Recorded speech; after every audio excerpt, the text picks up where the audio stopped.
কোনো মাই চায় না যে একটা সন্তান খারাপ হয়ে যাক, কোনো মাই চায় না।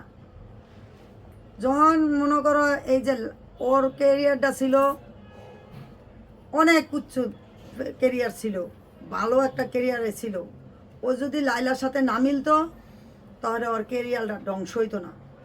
তা লাইলার কাছ থেকে আসার পরে লাইলা একসাথে কতগুলো মামলা দিয়ে দিল। যদি লাইলা যদি ওরকম মানুষ হইতো, যদি ভালোই বাসতো মামনের, এগুলো তো ক্ষণিকের ভালোবাসা, এগুলো তো সত্যিকারই ভালোবাসা না। ক্ষণিকের ভালোবাসা দেখায়া হেরা মনে কর সোশ্যাল মিডিয়াতে ভাইরাল হয়, লাখ লাখ টাকা কামাই করে, এটাই হচ্ছে এগো ব্যবসা। এই ক্ষণিকের ভালোবাসা দেখায়া পরে মনে করে এমন ভালোবাসা দেখাইছে, তখন তোর বয়স কম ছিল, বয়স কম ছিল। ক্ষণিকের ভালোবাসা দেখায়া পরে দিয়া একবারে ওর হাসিল করে নিছে। হাসিল করছো ভালো কথা, ওরে মামলা করছো, মহাদিনা করছো, এত কিছু করছো। এই মামলাগুলো কি তো এতগুলো মামলা দেওয়ার কি উচিত ছিল? ও তো একটা ছোট মানুষ, অন্যায় কি খালি মামনেই করছে? এক হাতে কোনোদিন তালি বাজবো? এক হাতে তালি বাজবো? তোমরা কও সম্ভব না। সম্ভব? সম্ভব না। আমার এই আটটা যদি এমনি আনি তাহলে কিন্তু বাজবো। এই যে বাজে, তখন কি এই যে মামন, এই দাঁড়ায় রয়েছে মামন, তখন মামন এই একটা হাত দিয়ে কিভাবে খালি তালি বাজাইছে তোমরা বলো? এই হাত কিন্তু এটাও লাগছে, তখন কিন্তু দুজনেরই কিন্তু দোষ আছে। কিন্তু দোষ ওই যে ছেলে, ওই ছেলের কারণে এই যে মামন, এটা ছেলে, এই ছেলেরই সব অপরাধ। কিন্তু এই ছেলেরা যে এই আটটা এবার এমনি থাপ্পড় মারছে এমবে, এটার কোনো অপরাধ নাই, এটার কোনো দোষ নাই, এটার কোনো কিছু নাই। লাস্ট ফিনিশিংয়ে মনে করেন এই মেয়ে কিন্তু আগে এমনি মারছে, পরবর্তী ছেলে আবার এমনি মারছে। বুঝতে পারছো?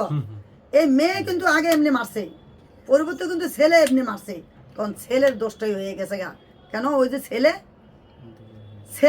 ছেলের রূপে জন্ম হয়েছে, এই কারণে ওর দোষটা হয়ে গেছে। ওই ছেলে যদি একটা মারছে, মেয়ে কিন্তু দুইটা মারছে, এটা আমার চোখের সামনের দেখা। তখন ওই যে ছেলে, এই কারণে ওর দোষ হয়ে গেছে। ওই মারছে, ওই নির্যাতন করছে, ওই এইটা করছে, ওই যৌতুক চাইছে। ওই কিসের যৌতুক চাইছে? কিসের যৌতুক চাইছে? ওই বিয়া করছে ভালোবাসা, ওর যে ভালোবাসা দেখাইছে আর যেই ভালোবাসছে, এই ভালোবাসা আমি কোনো জায়গায় দেইনি। ওরে যখন কই যে এতগুলা টাকা তুই যৌতুক করতেছ কেন? আমি বিয়া করবো কি আমার বউ ছাড়িয়ে দেওয়া নেই গা? আমি 10 লাখ টাকা কামিন করছি, আমি লাগলে আমার বউরে 20 লাখ টাকা কামিন দিয়ে বিয়া করবো। আমি তো বিয়া করবো ছাড়িয়ে দেওয়া নেই গা, ছাড়িয়ে দেওয়ার লেগে বিয়া করবো না। আমার বউরে আমি অনেক ভালোবাসি, ঠিক আছে কর। এই ভালোবাসার খেসারত এই যে দিতে আছে, ভালোবাসার খেসা তো হয়তো দিতে আছে, লগে লগে আমার মানিজ্য সব শেষ করতেছে। কেন? কেন? আমি কি করছি? আমি কি মোহনার টাকাই না খাই? আমি কি লাইলাতন টাকাই না খাইছি? লাইলা আমার কাপড় চোর দিছে, মোহনা আমার কাপড় চোর দিছে। আজকে তো আমার কাপড় পিন্ধনে দেখলে লাইলাই কয় আমি এই কাপড়গুলা দিছি। কবে দিছস? কখন দিছস? হ্যাঁ, কি আমি কি ল্যাংড়া থাকছিলাম তুই এগুলাই দিছ আইনা না? তখন আমি এলাম এই অপরাধী। কারণ আমি যে আমি ফ্যাটটা ধরছি যে এই ফ্যাটটা, এই কারণে আমি অপরাধী। আমি যদি জানতাম যে আমার সন্তানের কারণে আমার এই ফ্যাটটার দোষ হইব, এই ফ্যাটাতে কাটটা এই ফোলা মেলা ডাস্টবিনও ফালাই দিতাম, ডাস্টবিনও ফালাই দিতাম। যদি আমি এত মানুষের কাছে নিন্দা হইতাম, এত অপরাধী হইতাম। আমি কারো জিনিসের লোভ করি না, আমি লোভ করি আমার আল্লাহর কাছে। আমার আল্লাহ কখন আমার ইমানের সাথে ইন্তিকাল করব, কখন আমার আল্লাহ আমারে বেহেস্তে নিব না দোজকে নিব, এই চিন্তা সারাক্ষণ করি। দৈনিক আমার 5 বার করে আমি স্মরণ করি, আল্লাহ আমার কখন তুমি নিয়ে যাবে জানি না। ও আল্লাহ আমারে তুমি বেহেস্তে নসিব করে। আল্লাহ আল্লাহ কত পাপ করি, কত গুণা করি। এই যে সোশ্যাল মিডিয়াতে কথা কইতেছি, এত কিছু করতেছি, এটি আমি পাপ করতেছি না? এটি আমি গুণা করতেছি না? করতেছি, জানিও করতেছি। কেন?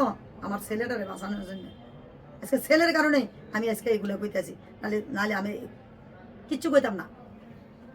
আর যদি মেয়ে হইতো এই ফ্যাটার মধ্যে, হেরে স্বর্ণ দিয়ে বান্ধাইয়া গোছাইয়া রাখতাম। আজকে যুগে মেয়েরা এত ভালো। আন্টি একটু জানতে চাই আপনি লাইলার